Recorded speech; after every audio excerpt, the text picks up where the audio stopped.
there's two things I can say about the sound versus other components. One is I think it kind of sounds like an Accuphase amp, which is amazing because this is not as expensive as Accuphase and it's easier to fit on a shelf. It's nowhere near as big. It has got that kind of big, rich, effortless sound.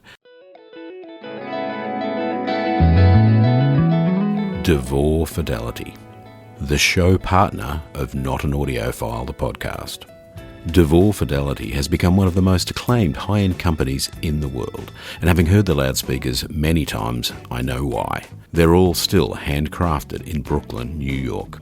We love how this iconic brand captures the excitement and breadth of the sound. Nothing brings you closer to the music than DeVore Fidelity. For a retailer near you, visit DeVoreFidelity.com.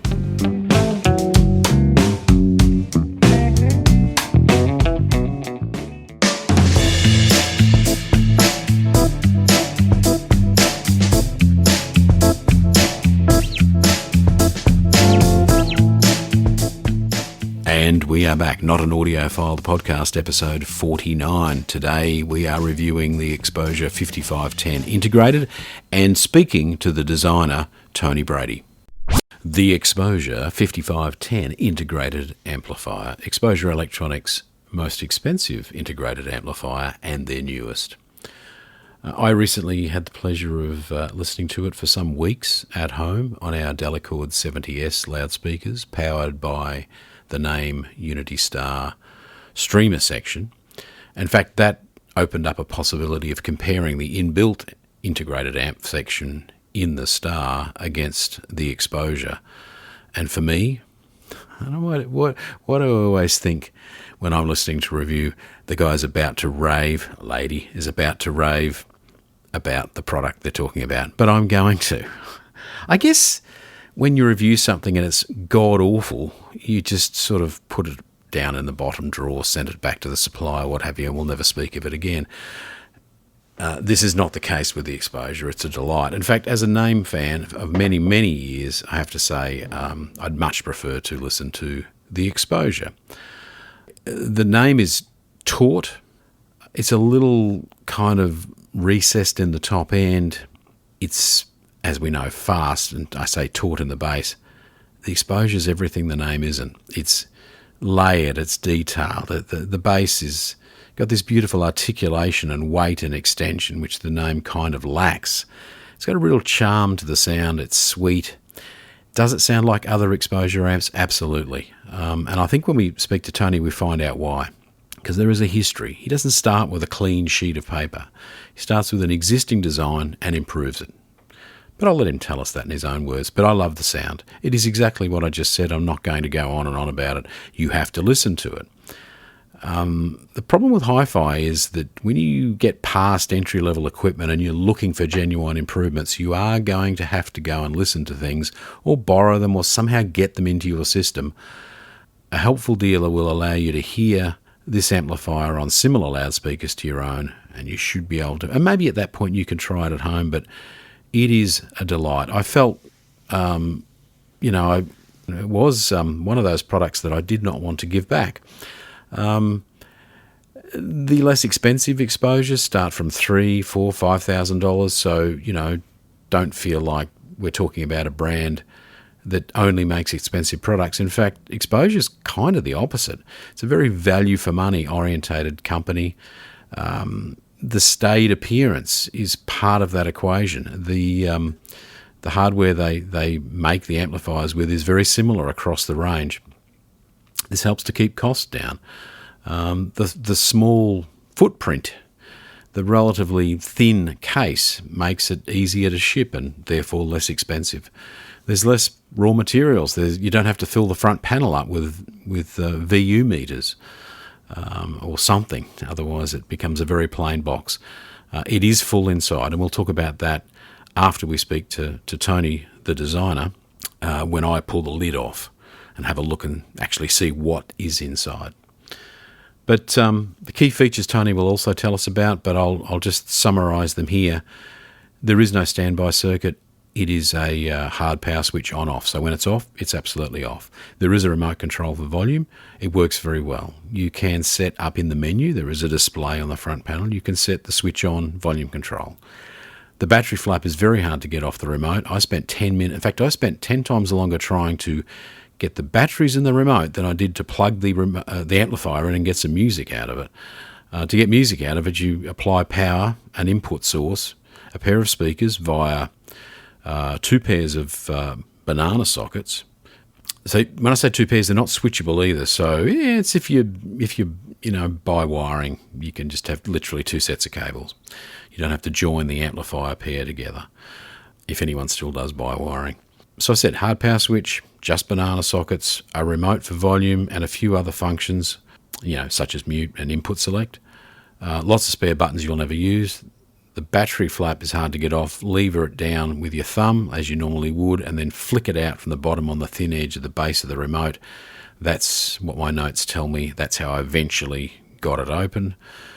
Put the batteries in, it works really well. You can read the display from the couch because of it's quite a large attenuation readout.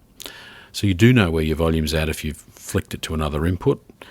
So you don't flick to the right input and suddenly it's super loud. And it just sounds wonderful. It's rich, layered, detailed, clean, sweet. It's all those good things, but probably the most useful... there's 2 things I can say about the sound versus other components. One is I think it kind of sounds like an Accuphase amp, which is amazing because this is not as expensive as Accuphase and it's easier to fit on a shelf. It's nowhere near as big. It has got that kind of big, rich, effortless sound that I feel like Accuphase has a lot of the time. I think there's a precision to the sound of the exposure, maybe... No, I'm not going to say superior. That's a bridge too far, but you need to have a listen. Not that a $30,000 or $20,000 Accuphase is on your shopping list when you're looking at an Exposure 5510. It's a more exuberant, lively, bigger sound than the Naim. The Naim is perhaps more precise, but it's ultimately, with this loudspeaker synergy, it's ultimately a little dry, cold and uninteresting, and the exposure's not. So, yeah, a little bit of synergy with the Delacord 70S that we used for this review.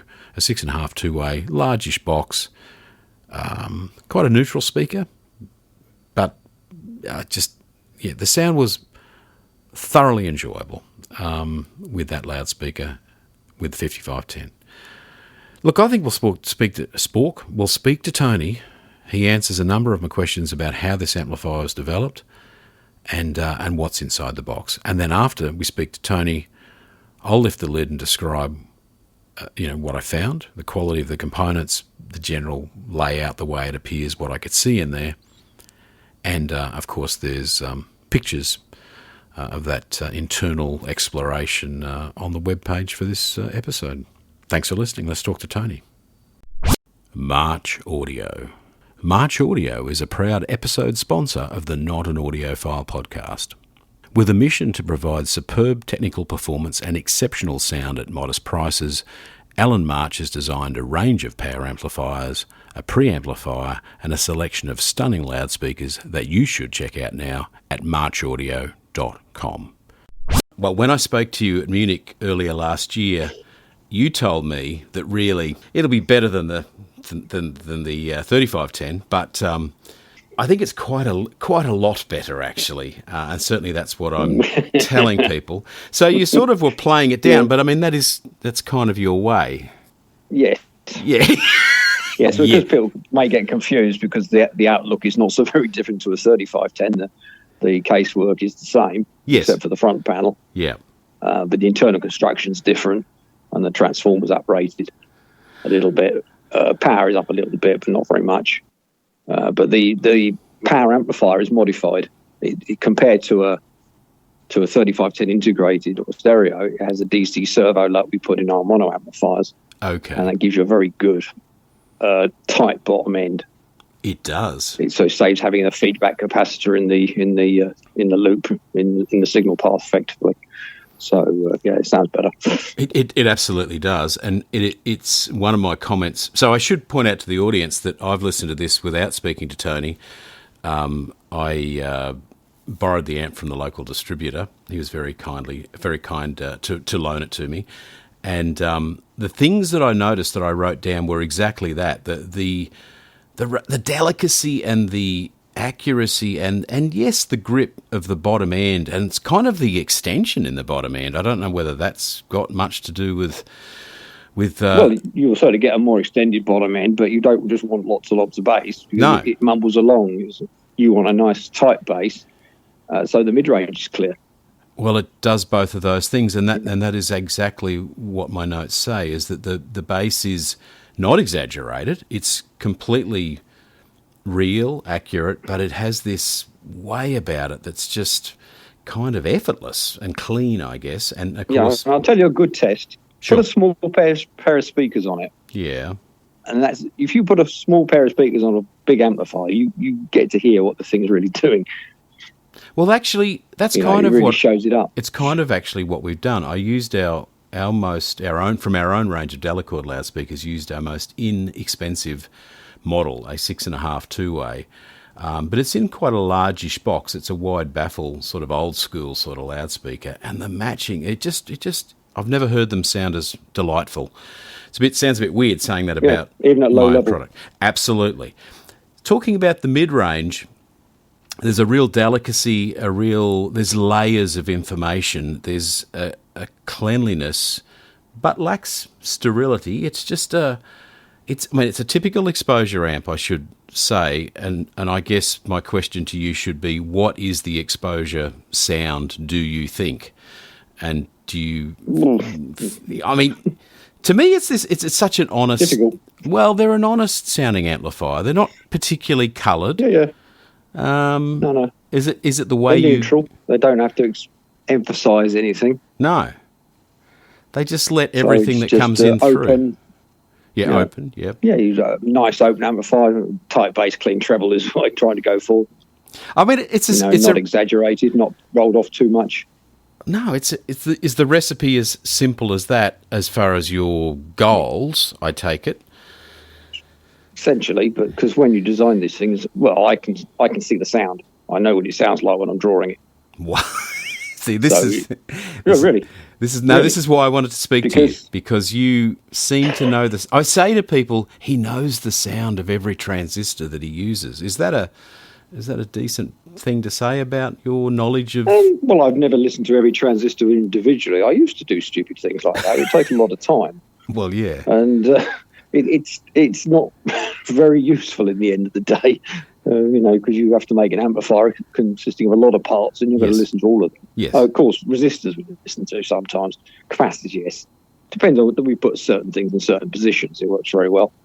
And other things you could put standard parts. It makes no difference. Yeah. So you don't have to sort of make some product that's very, very expensive just because you put a lot of expensive parts in it, which don't do nothing. Exactly. That's why I've got against boutique amplifiers full of, really expensive parts. And you think, well, still don't sound any good because your circuit's shit. Basically. So, we build amplifiers from good parts, give us good reliability, and the more expensive amplifiers have better parts in signal path, for example, and those we have listened to. And of course, when you've got a portfolio of amplifiers or units, it's going to sound like anyway, to a degree. Yeah. Because nothing's brand new. So, you're only continuing on from something else. Yeah, so you're either going up you're or down. So it works both ways. You're refining ideas that you've been using for probably many years, I would assume. Getting back... Yes, exactly, yeah. Getting back to that comment you made about you feel you know how it's going to sound as you're drawing the circuit. What can you tell me about that? Well, it's just there are certain elements that get going, that sound good. DC servo is just one example. Yeah. But the circuit structure, a lot of it's common between amplifiers anyway, but then as you go up in the range, it gets more refined, more complicated as well. But you've got lower figures, lower distortion, things like this. Yeah. And that's why you do it. But of course, they've got their own challenges because the more complicated circuits take more work sorting out. But as you're drawing them, either the circuit or the circuit board. Yes. And sometimes I think, I've got some space there to do something else, and I stick something in because it's all manual drawn. It's not CAD as such. I do use the CAD manually. Yeah, okay. It's because I used to tape up layouts, so I don't do auto routing at all. Oh no, you don't. Yeah, all the tracks on the board, they're as short as they can be. Yeah, you can individually space them as you want, away from power lines, if it's signals and things like that. But as you're drawing it, you already know the sound because that's why you're drawing it in a certain way. Yeah, yeah. So they're drawing the circuit to sound a certain way. You know what elements of circuits you need in there. And sometimes you can get a bit more in there, and sometimes you have to put something in there because it doesn't work very well. Yeah. But that's all part of it. But basically, I can see the sound. I already know. It's amazing. And that's just experience, really. Well, speaking... But it's not the first amplifier. The first amplifier, you do all the work and do all the struggling. Yes. As you go on. Yes. You know, it sort of kind of gets easier. So just to put a point on that, so I don't know when you drew up or designed your first amplifier, but was it in the very early 80s or you prefer not to say? Oh, no, this was in the 70s. In the 70s? I designed a power amplifier in a pub when I was 16. Because we'd been to the college lecture in the morning. We'd been talking about transistor amplifiers, and I thought, well, I'll just go and draw one. I never made it, but it was an interesting exercise anyway. And it kind of went from there, you know. Oh yeah, drinking and drawing. Well, there is there might be the difference between you and I, because when I was sitting in a classroom at 16 years of age learning about transistor amplifiers, I had a lot of trouble remembering how that thing worked. And you went off down the pub, had 5 beers, and drew one up that no doubt would have worked if you'd built it. I guess that's why you build amplifiers for a living. And I don't. I just fix the bastards. So it's to zip back to the 5510 for a second. So this is kind of currently your latest piece of work from when you started in the late 70s. Well, kind of, yeah. Yeah. I mean, it's a late one. It's look, it's not an inexpensive amplifier in this country. I think it's about $9,000 or something, which I guess is over. Does it sell in the UK for about £4,500 or something like that? Yeah, that's 600. Yeah. So it's but on the other hand, the way it sounds, I mean, it's a bit of a bargain. Deceptive. It is very deceptive. It's actually... Well, we did a lot of work. Yeah. Work on noise and distortion, hum and noise, particularly on the boards. Yeah. So, the way you just see an amplifier, there's things you're not seeing. Well, and some of it's in the layouts, how you do you have to make it quieter, for example. There's a lot of extra work in things in terms of that. But the circuit's fairly straightforward. Yeah. But versus a 3510 integrated, you've added but you mentioned the DC servo and the output stage. Yeah. There's other differences. Yeah, the relay attenuator, of course. In the preamp. Yes. The preamp is a slightly different circuit. It's more refined, and the power supply is more refined as well. And the layout of the amplifier, I don't know if you took the lid off or not. I'm going to. But I'm going to. Well, I mean, on the RCA sockets, you'll see that we've used another board at the back, and the relays are on there. Okay. So there's no wiring. Oh, so it's okay. Very consistent. So the relay switching to the input is actually right next to the input socket. Almost all of it, yes, except for the phono board, which has to stay on the main board. Yes. But you'll see this when you take it apart in reference to the 3510 integrated. You'll see the difference there. Yeah, okay. We all know a great HiFi system is more than the sum of the parts. Compatibility is really hard to find, but it is possible, and a well-curated, well-crafted system is pure pleasure. Let HayNow HiFi use their experience to help you experience that pure pleasure. HayNowHiFi.com.au. And we are back. Hey, stepped attenuators. I'm sure there's a right way to do it. What is? There are several ways to do it. Yeah. I prefer a complicated one, but for reduction, it's not. You don't want that. So the old MCX, we did a 15 relay attenuator on each channel. Yeah. So and that had less steps than we've got in a 5510. Okay, and the 5510's got 7 relays. Okay, and so they're good quality gold parts. They're actual mechanical relays, not reeds. We use reeds in the MCX before. Okay, now are these then switched in a sort of a combination that allows you to yes, program? it has to be mapped. Yes. Essentially it was there's 99 steps. Yeah. Okay. For 1 dB. They're not accurate 1 dBs in the step size, but they are pretty accurate between channels. Well, that's probably the joy of a stepped attenuator, isn't it? When you say pretty accurate, you mean exactly right. You mean pretty much completely accurate, really, because I guess the differences in the resistors are averaged out to some degree because of the combinations. Is that sort of? That's right. Yeah. So it's probably just standard 1 and 1% parts. Yeah, it's very, very good. Yeah. Because see, I guess this is what this amplifier is. It's just a refinement in a number of areas over other designs, and of course an improvement in, like you say, power and other assets like quality of components. But is there probably? It sounds like there's at least 10 or 15 subtle little, and some of them not subtle, like the stepped attenuator. But there's these little subtleties add up to a big thing at the end of the day. That's right. Yeah. But they're not immediately visible. Well, so here's the thing. The listeners but I've just looked up exposure on the website, and all of the amps look the same.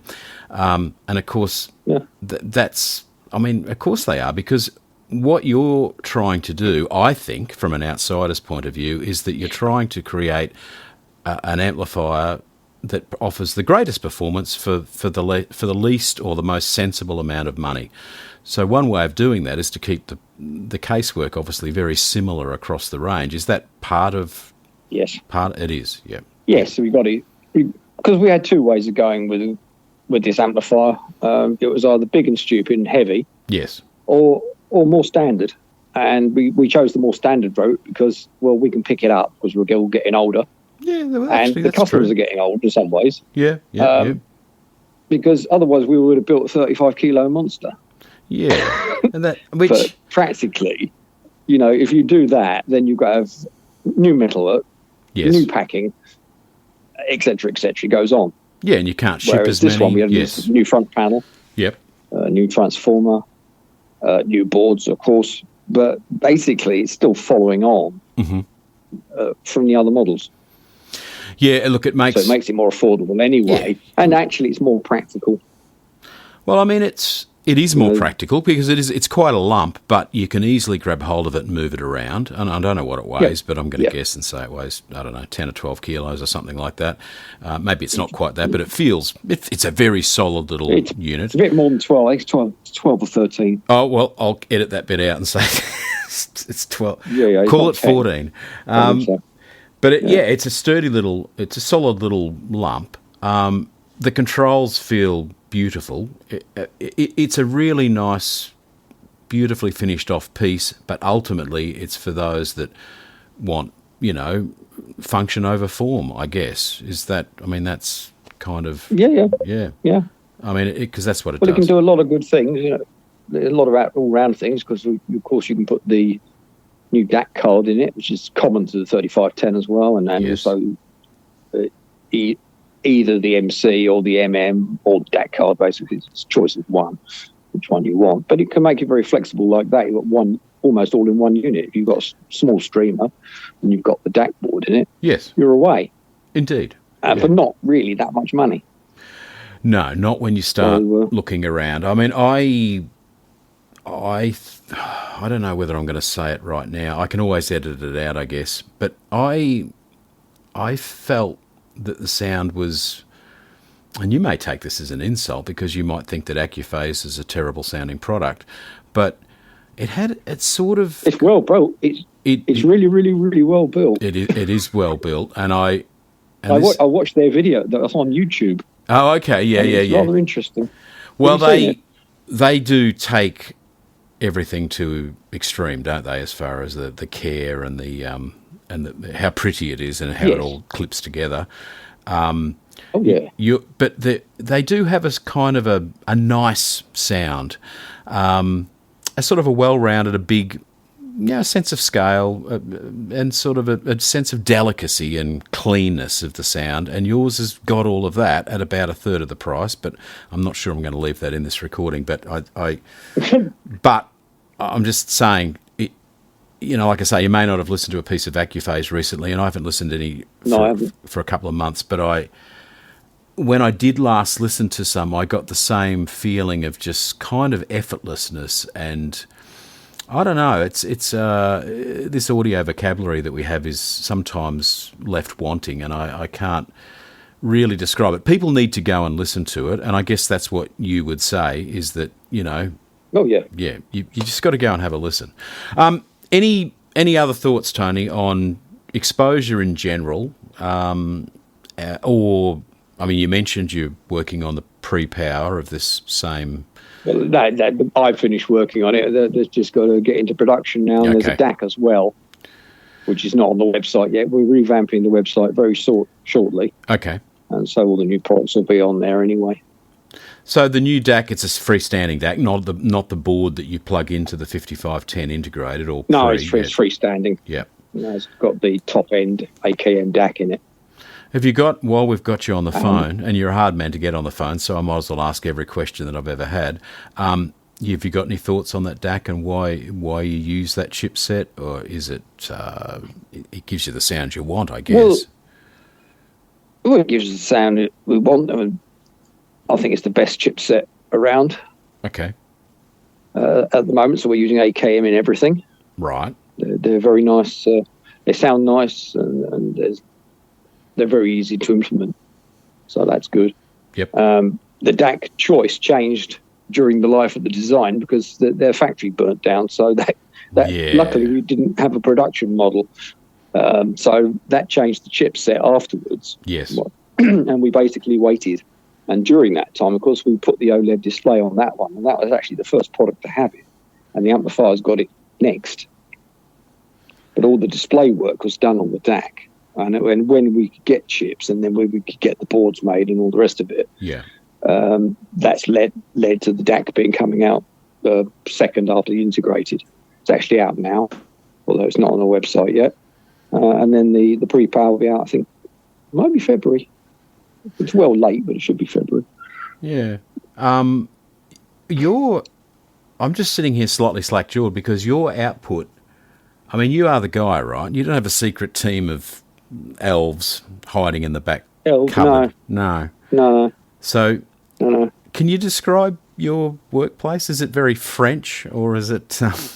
I don't know. I don't know how you describe a French bench. Well, it's not full of cheese knives and empty wine glasses. Well, that's kind of course, that's where my imagination goes, because you think, yes, you think. I mean, yeah, Tony lives in France most of the times these days, basically because he can't get enough cheap good wine or cheese, and so he stays there. It's cheap round here. Brisbane HiFi. I mean, the clue is kind of in the title. The store is located in Brisbane and they sell hi-fi. But it's not just another hi-fi store. It's kind of like some kind of tropical weekend away in paradise. The people are friendly, there's lots of interesting things to see and listen to in this case, and the drinks are tasty. I highly recommend Brisbane HiFi for a different hi-fi purchasing experience. brisbanehifi.com.au. I had other questions, and I don't want to hold you up. I know you've got a big day planned. You've got all that cheese and wine to get through. But can we just do a little bit of history? So you got involved with exposure 20-something years ago or something? 25 years ago. 25 years ago. So from 2000 onwards, you've been the brains behind the brand. Is that a fair comment? Well, I mean, the early amplifiers like the 2010 was not me. Yep. The amplifier, the integrated amplifier, the 2010, and the power amp was someone else. Yes. But I came on board actually just help out with some other job as well. Yeah. But I sorted out the exposure at the same time because there was some little issues to to be worked on, and I sort of just re-engineered it a little bit. And then someone else did the CD player that came along. Yes. Okay. And then I did more engineering work on that. And then afterwards, of course, we made the classics, or the new classics. Yes. And they were like a revision of what John had already done. Yeah. So the 28 power amplifier was basically two 18s in a box. Yes. With 2 transformers, and tidied up a little bit, and some better protection circuit that actually worked. Yes. Yeah. Rather than the old ones. And then the preamp was just reduced the gain compared to a 21, and then we put a phono card in it. Mm-hmm. So it made a nice little package like that. And then after that, as more I did, the more I changed it, essentially. There's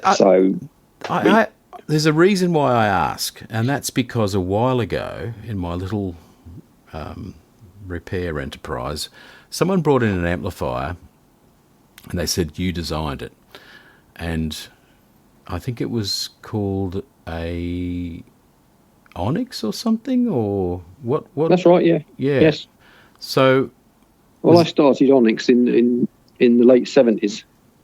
Yeah, okay. With Craig Hill, who owned a shop in Brighton. Yes. And we started, mate, how it started was really, I went to buy a Lin from him because I couldn't get a Riga. At that time, there was a waiting list. So in the 6 months' time, I saved up some money, bought a Lin from Craig. Yeah, okay. Him and his dad brought it round. And then that was, of course, Lin with the Grace on it, the Grace arm, but I couldn't afford the cartridge. Of course, I was going for the Supex. Yes, of course. And so the next year, I went in for the Supex and didn't have it in stock. He lent me a Elite cartridge, Max Townsend, and I had that for about a month till the Supex came in. And then I bought a Lentec head amp, which was kind of all right, but it ran on batteries and it was a bit noisy. Yeah. And then I made one. And I took it into Craig. I said, I made this. Oh, that's interesting. And we ended up making 20 of them. Okay. But and in that time, we started working on. He was good at graphic design, and he worked out sort of a case. Yeah. And we knocked up 3 power at that time. Okay. And of course, that became an integrated, which was the first OE20, which we made in 1981. Okay. Now. And then we quickly stretched that because it was quite difficult to make, and that became the classic 0821 in 1982. Yeah. Now, I mention this, to allow you to, show off, as you should, but also because it sounded so much like a current exposure. Like it just had a similar way about it. Now, did I make that up in my head, or is there similar... Well, you might have done, but no. There's similar design ideas? Yeah, I mean, it was a smaller scale. Well, it's an extension of. It had tiny little output devices in it. Like... No, they weren't that small. They were 15 amp power transistors. Oh, I thought they had the same... They were metal. I thought they had the same... No, they were TO3 metals. No, yeah, not in the one I looked at, though. No, they definitely weren't TO3. I know no. You had an 0820 stroke 2 or an 0822 which had BD 911 912s in there and TO220 power transistors. Yes. And that was a 30-watt amplifier. Yes, that is exactly it. And there's something about those smaller case devices do you think there's anything in that, or am I imagining that as well, that they just kind of sound... Well, they look great, don't they? They look cute. They sound good anyway. Well, I mean, these things are going to explode in a second, aren't they? But they don't. I mean, like the Cyrus One... No, they don't. Well, no, it's completely different. Different. The first Onyx would drive isobarics, so it was never going to go bang. No. And we made the soap power supply to drive Cyrus. Is that right? Yeah, because Craig sold them in the shop. Okay, yeah, rightio. So there was quite a strong Lin connection. So that's because people. I mean, there's such a. So you've got the Lin name, not the Lin name, the name exposure. Yeah. People talk about it in the same sentence sometimes as like, Naim did this and exposure did that, and they were kind of on a parallel path to some degree, but.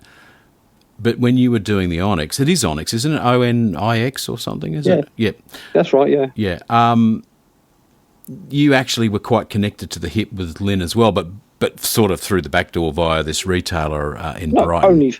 only through using the product. We had no yes. connection to Oh, no, I'm not implying any kind of No. connection to the company itself, but to the product and building an amplifier that would drive them properly. I mean, because Yes. isobarics and Saras... Which Linden failed to do miserably with their first amplifier. Yes. Yeah, well, I'm trying to... What was that? Is that like the LK something? LK1 and 2, I think. I can't remember. Yeah. But So, what a disappointment. We thought this is going to sound great. It did. so you had the... Because I guess the Saras and the isobarics are quite both low in impedance, but also... I don't know, are they a bit all over the place or something, phase and impedance curve wise or something? I don't know. But they're difficult to drive, right? Hence, The Sara's worse. The Sara's It's like worse. 1.8 ohms. Holy It is mac- Sara's worse. I blew a set up once because I was trying to play it louder because it wouldn't play loud enough for me. No. Because I had isobarics. I had a Triaps active system since about 1981. Yeah, okay. So, that goes quite loud. Yeah. All right. Well, I have to look. Thank you, Tony Brady, for your time on this early call that you've made. I really appreciate it. Well, you're welcome. Thank you for coming on the show. Okay, good to talk to you, Andrew. Find the sound of your life by crafting a quality stereo system with the HiFi Shop, featuring all the brands you know and love: Riga turntables, Bowers and Wilkins loudspeakers, Exposure electronics, amplifiers and CD players from the UK, and of course Sonos Faber loudspeakers from Italy. The HiFi Shop helps you create your sound. Visit the team at hifishop.com.au. Well, it's all very well listening to something and enjoying it, but in this case we want to look a little more closely and with an educated eye take a look under the lid and see what's there. So 4 screws gets you inside the Exposure 5510. I noticed on the outside before I pulled it apart, it's made in the UK, which I'm not sure that we mentioned anywhere, but in fact all Exposure products are made in the UK. So there's a Union Jack emblazoned on the box, and also the product is made there, which is kind of nice. So as I say, lid removes easily, and I guess that's because you can fit, or your dealer can fit, perhaps preferably the aftermarket or additional or optional phono stage or DAC board. So there's no point making the lid like certain brands of amplifier 27 screws deep just to get the lid off. And why shouldn't they make it easy? What's in there is not unattractive at all. Simple, straightforward. There's no extra BS in there. For some reason, modern amplifiers so often seem to have circuit board upon circuit board of surface mount components sitting there under the vents, waiting to be covered in humidity and dust and, I guess, salt if you live near the sea, and then corrode away, and that's the end of that. Now, that's not the case here. This is a very simple circuit board. It's not clustered in components. Yes, there is some surface mount components, but it's not tiny, and it's highly unlikely to be as easily corroded as most. There isn't a huge amount of ventilation. The ventilation is sparse, centered directly over the large heatsink, and it is a large heatsink. Lots of aluminium there. And interestingly, the aluminium lid is super light, completely unlike, once again, a lot of other amplifiers that use a heavy, sort of mild steel lid with, half a brick glued to it, just to give the amp some heft. In this case, the heft of this amplifier, as discussed with Tony, is about 13-14 kilos. It is all in the rather expensive components inside, obviously mostly the chunky toroidal transformer. So big heatsink, big toroidal, big filtering capacitors, made in the UK, made in Europe, I should say. Other rather, immediately, obviously high quality components, Toshiba transistors and Elna capacitors abound.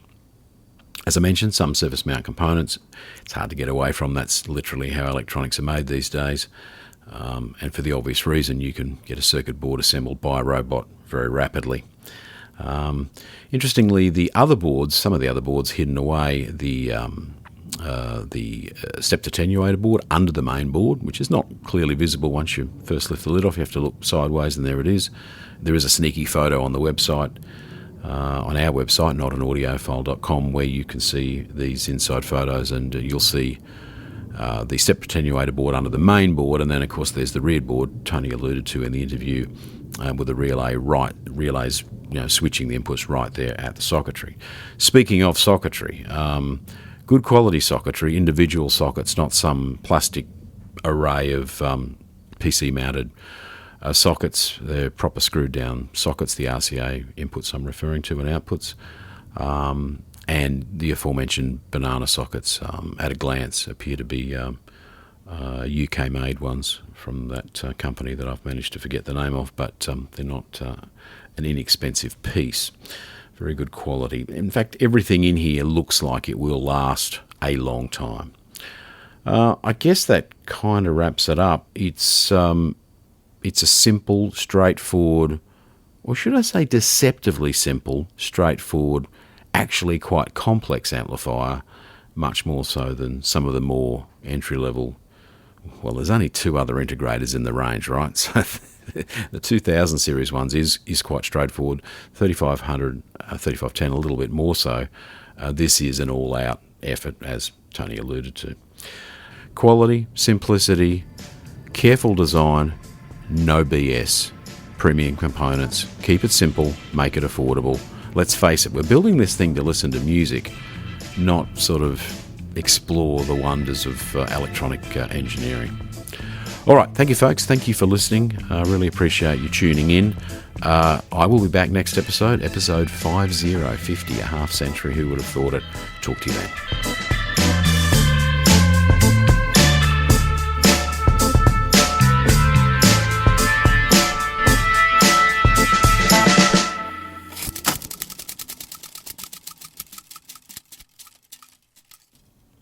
And a big thank you to StereoNet and Soundstage Australia for their continuing support of this podcast.